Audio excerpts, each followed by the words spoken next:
లోకమాయని తెలుసుకున్నాను, ఏది నా సొంతం కాదనుకున్నాను.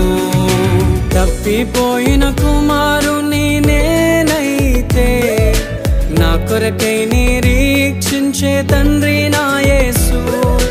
తప్పిపోయిన కుమారుని నేనైతే నా కొరకై నిరీక్షించే తండ్రి నా యేసు. ఈ లోకం